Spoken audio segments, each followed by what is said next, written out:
Record.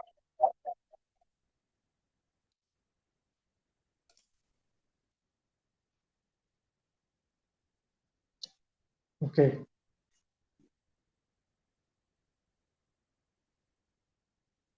Rama wanted to teach the world that if one lacks in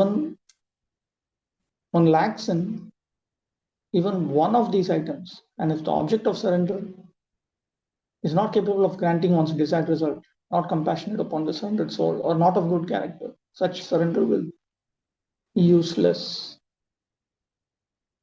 Rama surrendered unto the presiding deity of the ocean on the request of Vibhishana. Samudram Raghava Raja Sharanam Gantumarhati iti Vibhishanotistu Swaprapatte Pradarshana Krita. The kingly descendant of Raghu should surrender unto the presiding deity of the ocean. 6.19.32. Vibhishana stated the above because of his surrender to Ram, because he saw the result of his surrendering to Ram, and he realized that his surrender to Ram was successful. He thought that if Rama surrenders unto the presiding deity of the ocean, then he will attain the fulfillment of his prayer to the presiding deity of the ocean. तस्माद् अनेन प्रकारेण शरणागतेः देशकाल अधिकारी फल नियम अभावे अपि विषय नियमः अस्ति इति उक्तम्. Thus it is pointed out that though there is no restriction regarding place, time, candidate, and the desired result in the process of surrender, there is the restriction regarding the object of surrender. इयं च प्रपत्तिः अस्मिन् प्रबन्धे प्रधानतया प्रतिपाद्यते, and it is this process of surrender that is primarily established in this composition, Sri Ramayana. अत एव श्री रामायणं दीर्घ शरणागतिः इति अभाणकः. Therefore the saying, the proverb, Sri Ramayana Dirgha Sharanagatihi. Sri Ramayana is an elaborate exposition on the process of surrender. It's a very detailed explanation of all aspects of Sharanagati, surrender unto the Supreme Personality of Godhead. Tat upayukta taya itaresham arthanam pratipadanam. Everything else brought out in the scripture is simply to bring out this teaching of surrender in clear focus. तथा ही समर्थ कारुणिक सुशील विषयिणी शरणागति फलदायिनी. For instance, surrender unto one who is capable, compassionate, and accessible certainly awards one his desired result. Tatra रौद्र धनुर्भंग परशुराम जय सालभेदन समुद्र बंधन आदिभिः उक्त परत्व प्रतिपादनैः च सामर्थ्यं सर्वज्ञत्वादिकं च उत्तम.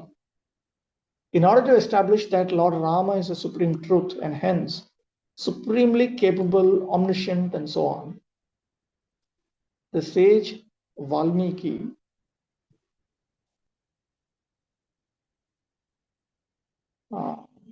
describes his breaking the bow of Lord Shiva at Mithila, his defeat of Parashurama while returning from Mithila to Ayodhya, his piercing the sala trees to convince Sugriva that he is capable of killing Bali, his having a bridge constructed over the ocean to cross over to Lanka, and so on. So all of this is to establish that he is indeed the Supreme Being. He is the Supreme Absolute Personality of Godhead. He is omniscient. He is fully capable, and so on. In other words, you can surrender unto him. He is a worthy object of surrender in terms of capacity. Sita Viyoga Kalika Vrittanta Visheshaihi Parama Karunikatvam. So one aspect is Samartha, capable. Another aspect is he is also an ocean of mercy. He is so kind. He is so kind that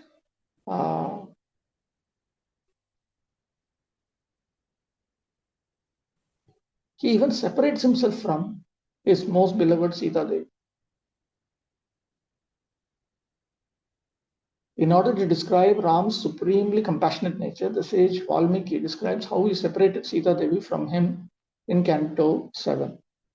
It is a basic principle that the common people do whatever the leaders do.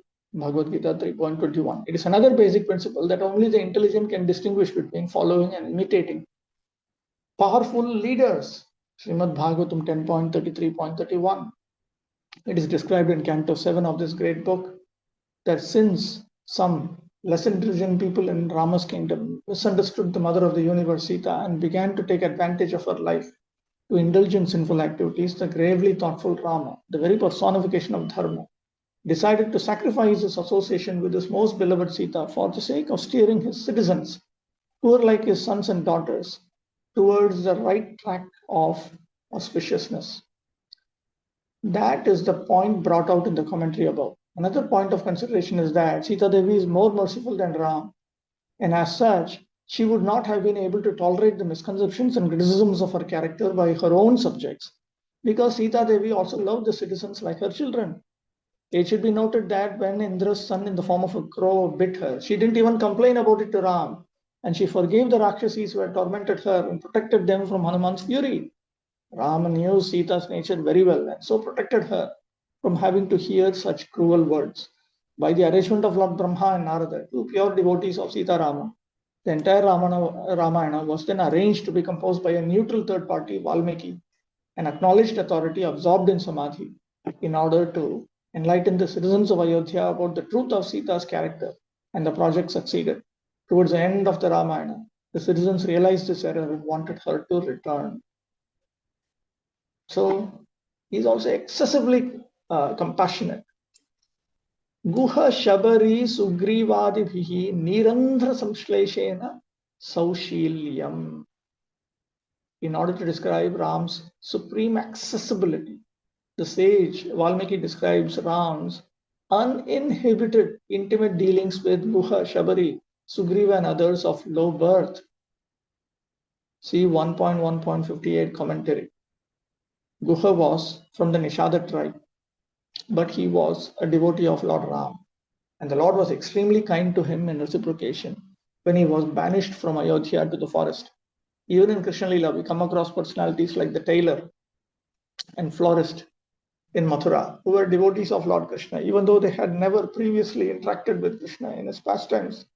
He had just come from Vrindavan to Mathura as a super soul in the bodies of all living entities.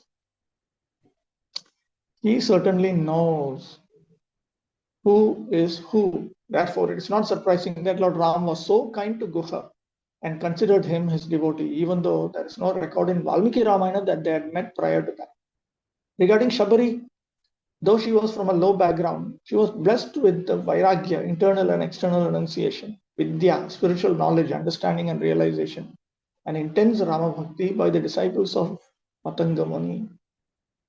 They had instructed her to wait until Lord Rama arrives, and then she served him and begged him to bless her to attain service to her spiritual masters, Matanga Muni's disciples, who had now attained the spiritual world. Her service attitude greatly pleased Lord Ramachandra, and he blessed her as she had asked.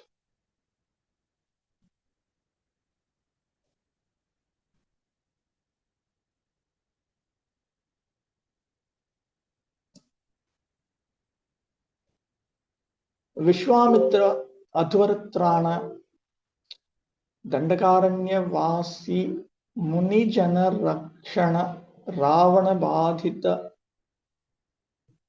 Indradi Sakala Devagana Paripalanaihi Nija Janapada Jananam Atma Saundariya Shiladibhihi Priti Mutpadya Swapada Prapti Rupa Sakshad Avatar Prayojana Bhuta Moksha Pradhanaihi Cha Sarva Rakshakatvam. In order to point out that Ram protects one and all from difficulties, the sage Valmiki describes his protection of Vishwamitra's fire sacrifice from the demons, his protection of the sages residing at Dandakarani, his protection of the Devas headed by Indra when they were obstructed by Ravana, his awakening love for his lotus feet in the hearts of the residents of his kingdom, and then bestowing upon them liberation in the form of everlasting residence in his abode in the spiritual world, the factual purpose of his descent. अतः समर्थ परमकारुणिक सुशील भगवत प्रपत्तेः सकल फल साधनत्वे अपि अधिकारी विशेष अनुष्ठितायाः तस्याः भगवत प्राप्ति पूर्वक तत्कैंकर्य रूप मोक्षः एव मुख्यं फलम् आनुषंगिकं फलांतरम् इति सुस्पष्टम्. Therefore, it is very clear that those surrender unto the Supreme Personality of Godhead, who is supremely capable, compassionate, and accessible, is the means to award all desired results. Its primary result is liberation in the form of uninterrupted and everlasting devotional service to Him when it is executed by those specially qualified for it, and that all other results are merely incidental. So everything else is incidental. This is the main thing. Evam sarvatra drashtavyam. This is a point to note while going throughout the Ramayana. So wherever we check in the Ramayana, this is the point that should be kept in mind.